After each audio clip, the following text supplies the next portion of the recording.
माननीय अशोक चव्हाण जे आपले माजी मुख्यमंत्री आहेत त्यांच्या बरोबर माझं फोनवर आता बोलणं झालेलं आहे. आणि त्यांनी सांगितलेलं आहे की तुमचा सत्कार मोठा आम्हाला या ठिकाणी ठेवायचा आहे. पावसाळ्यानंतर एखादी डेट देऊ, एवढेला एक मोठा कार्यक्रम आपण घेऊ असं ते म्हणालेले आहे. आणि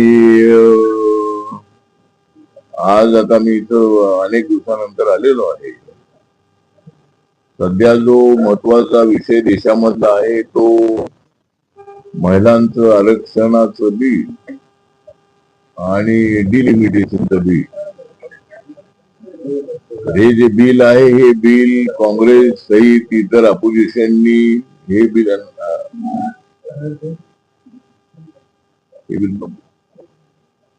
हे जे बिल आहे त्याला विरोध केलेला होता. आणि हे बिल पास झालं तर नरेंद्र मोदी सरकारला मोठा फायदा होईल म्हणून राहुल गांधी यांनी साऊथच्या लोकांना भडकावलं आणि डिलिमिटेशनचं बिल जे आहे त्यामुळं जागा ज्या आहे त्या जागा साऊथच्या कमी होती आणि नॉर्थच्या जागा वाढतील अशा पद्धतीचा गैरसमज त्यांच्यामध्ये करण्यात आला. आणि जाणीवपूर्वक हे बिल जे आहे ते बिल फेल करण्याचा प्रयत्न याच्यावरून झाला होता. पण आता आम्ही पूर्ण तयारी केलेली आहे आणि 29 मध्ये महिलांना आरक्षण मिळू नये ही भावना काँग्रेसची राहुल गांधींची होती. 2023 मध्ये महिला आरक्षण बिलाला सर्वांनी पाठिंबा दिला होता. हे बिल एक मताने पास झालं होतं आणि हे बिल आता आम्ही ज्या वेळेला मागच्या वेळेला आणलेलं होतं त्यावेळेला महिला आरक्षणाच्या बिलाला कोणी विरोध करणार नाही अशा एका चांगल्या उद्देशाने ते बिल आणलं होतं. आणि 2029 मध्ये जर महिला आरक्षण बिल महिलांना आरक्षण द्यायचं असेल, कायदा करायचा असेल तर लवकरात लवकर महिला आरक्षणाचं बिल 2/3 मेजॉरिटीनं पास होणं अत्यंत आवश्यक होतं. आम्हाला अपेक्षा होती की सर्वानुमते एक मताने ते पास होईल. पण डिलिमिटेशन मध्ये आणलेलं आहे अशा पद्धतीची तक्रार करून आरोप करू त्यांनी मुद्दाम हे बिल फेल केलेलं होतं. त्याच्यामध्ये विषय एवढाच होता की 20-30 वर्षानंतर डिलिमिटेशन करणं अत्यंत आवश्यक असतं आणि त्याप्रमाणे या महिला आरक्षण बिलाच्या सोबतच डिलिमिटेशनचं बिल आणलेलं होतं.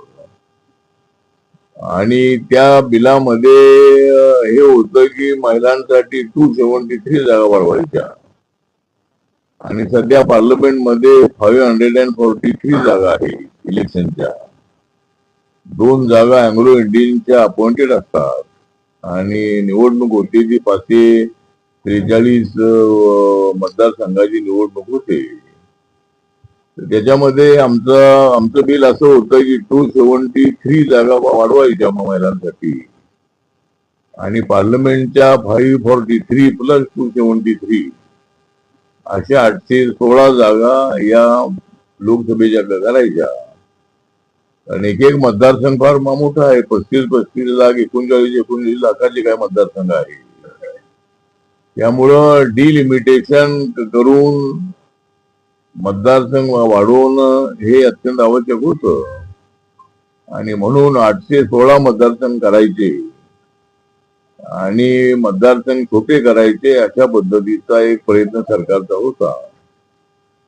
पण त्यावेळेला बिल मात्र फेल झालेलं होतं. पण आता मात्र पूर्ण आमची तयारी झालेली आहे. आता जे डीएमके अटल बिहारी वाजपेयींच्या काळामध्ये डीएमके एनडीए मध्ये होती, जॉर्ज फर्नांडिस एनडीए मध्ये होते, शरद यादव होते, नितीश कुमार होते, ममता बॅनर्जी होत्या, नवीन पटनायक होते, करुणानिधी होते. असे अनेक जे पक्ष आहे ते पक्ष माननीय अटल बिहारी वाजपेयी यांच्या नेतृत्वाखाली एनडीए मध्ये होते. तर आता आपल्या 20 तारखेपासून अधिवेशन सुरू होते ते 13 ऑगस्ट पर्यंत राहणार आहे. आणि यावेळेला महिला आरक्षण बिल आणायचं असं सरकारने जवळजवळ ठरवलेलं आहे.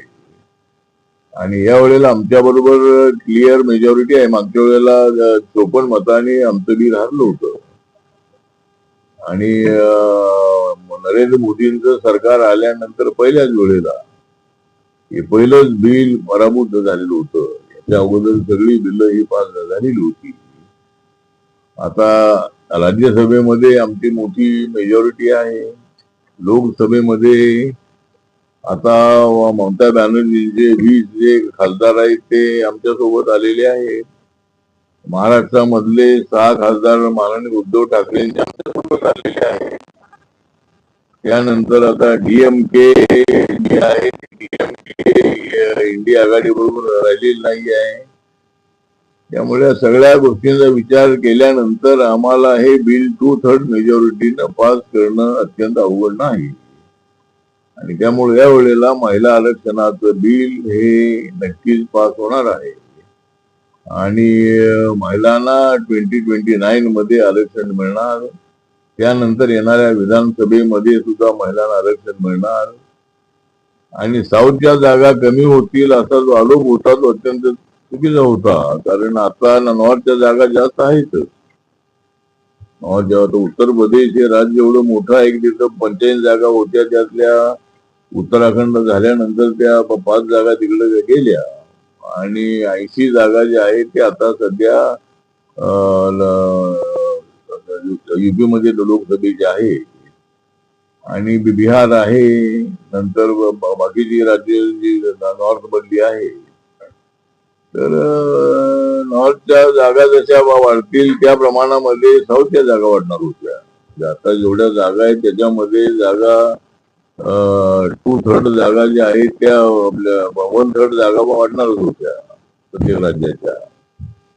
ठीक आहे. तर आता यावेळेला मात्र बिल हे नक्की पास होणार आहे. आणि राहुल गांधी 20 दिवसापासून कुठं गेलेले आहेत ते माहित नाही आहे. त्यामुळं राहुल गांधी यांनी अपोजिशन लीडर म्हणून त्यांनी दिल्लीमध्ये राहिलं पाहिजे. आणि या वेळेला आम्हाला हे अत्यंत चांगल्या पद्धतीचं बिल पास करण्याची संधी मिळणार आहे. दुसरी गोष्ट जी आहे ती आता आमचा रिपब्लिकन पक्ष जो आहे या पक्षामध्ये मी काम करतो आहे. हा पक्ष 28 राज्यामध्ये काम करतोय. त्यानंतर 8 केंद्रशासित प्रदेशामध्ये आमच्या शाखा आहे. नागालँडमध्ये आपल्या पक्षाचे 2 आमदार आहेत. मणिपूरमध्ये आपला पक्ष रेकग्नाइज आहे. आणि अजून 2 राज्यामध्ये या 2-3 वर्षामध्ये पक्ष रेकग्नाइज करण्याचा माझा प्रयत्न राहणार आहे.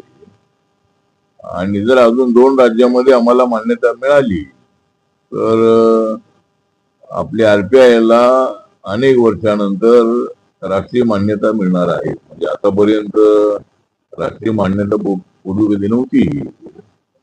पण छोट्या राज्यामध्ये नॉर्थ ईस्ट मध्ये सगळ्या राज्यामध्ये आपला पक्ष आहे.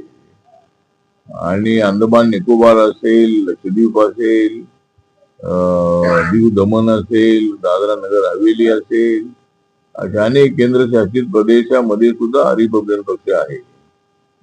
त्यामुळं या छोट्या राज्यामध्ये जर आम्हाला 60% मतं मिळाली तर राष्ट्रीय मान्यता मिळेल. आणि देशामध्ये 4च पक्ष सध्या राष्ट्रीय मान्यता प्राप्त आहे. त्याच्यामध्ये बीजेपी आहे, काँग्रेस आहे, आम आदमी पार्टी आहे, BSP आहे.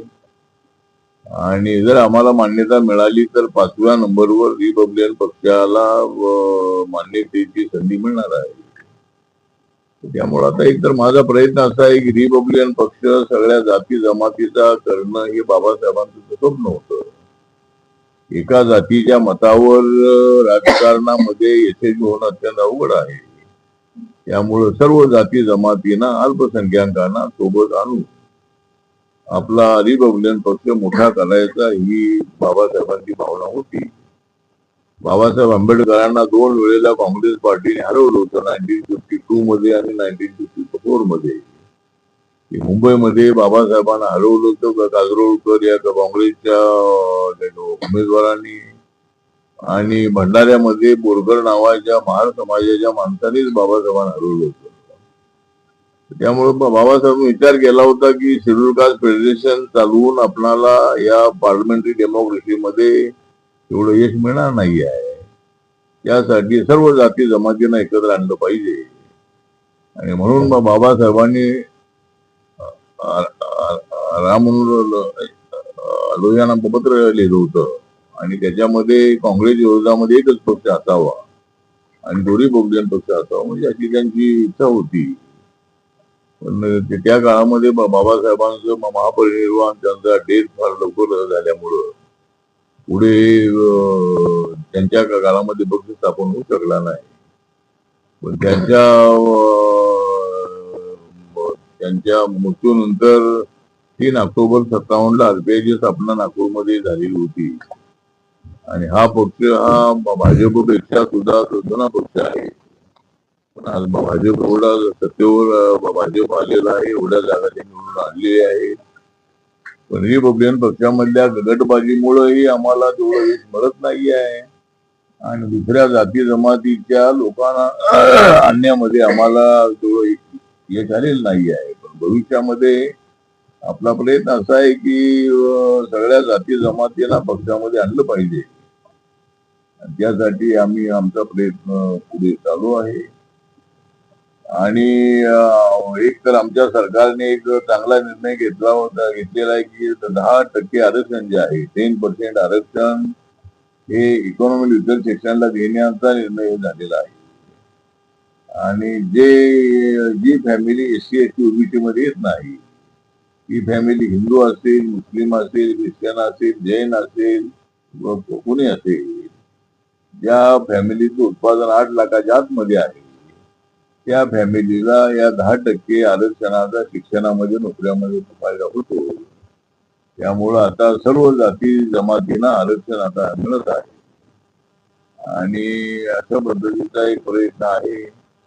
सध्या एक कॅटेगरायझेशन जे आहे हे महाराष्ट्रामध्ये कॅटेगरायझेशन करण्याचा प्रयत्न सुरू आहे. त्याला बौद्ध समाजाचा आणि इतर काही समाजाचाही मोठा विरोध आहे आणि दलितांमध्ये फूट पाडू नये असं अनेकांचं म्हणणं आहे. पण मातंग समाज आणि काही समाजाचं म्हणणं असं आहे हो आम्हाला आरक्षणाचा थोडा फायदा मिळणार नाही आहे. त्यामुळे आता गड जे आहे ते कशा पद्धतीने होणार आहे ते अजून माहित नाही आहे. पण कुठल्याही जातीवर अन्याय होऊ नये अशी आमची भूमिका आहे. त्यामुळे जर आरक्षण द्यायचं असेल तर जातीच्या पर्सेंटेज प्रमाणे आरक्षण द्यावं आणि बौद्ध समाज आमचा जवळजवळ 8-9% बौद्ध समाज महाराष्ट्रामध्ये आहे. तर आरक्षण जर द्यायचं असेल ते पर्सेंटेज प्रमाणे ते द्यावं. आता 2011च्या सेन्सस प्रमाणे ते मिळेल. 27च्या सेन्सस तर आता नंतर सुरू होणार आहे. तर अशा पद्धतीची आमची सूचना आहे. कोणावर अन्याय होऊ नये, मातंग समाजावर अन्याय होऊ नये, इतरांवर अन्याय होऊ नये आणि बौद्ध समाजावर अन्याय होऊ नये. त्यामुळं त्यांच्या प्रमाणामध्ये ते करावं अशी आमची मागणी आहे. आणि बाकी तर आता एक तर नरेंद्र मोदींचं सरकार हे विकासाच्या दिशेनं भरधावपणे पुढे चाललेलं आहे आणि देशामध्ये रोडचं डेव्हलपमेंट आहे. त्यानंतर ट्रेन मध्ये चांगल्या सुधारणा करण्यात आलेली आहे. रेल्वे स्टेशन सुधारत आहे. अनेक वंदे भारत सारख्या ट्रेन सुरू झालेल्या आहेत. अनेक फास्ट ट्रेन सुरू करण्यात आलेले आहेत आणि फ्लाईटची कनेक्टिव्हिटी सर्व देशभरामध्ये मोठ्या प्रमाणामध्ये वाढवण्यात आलेली आहे.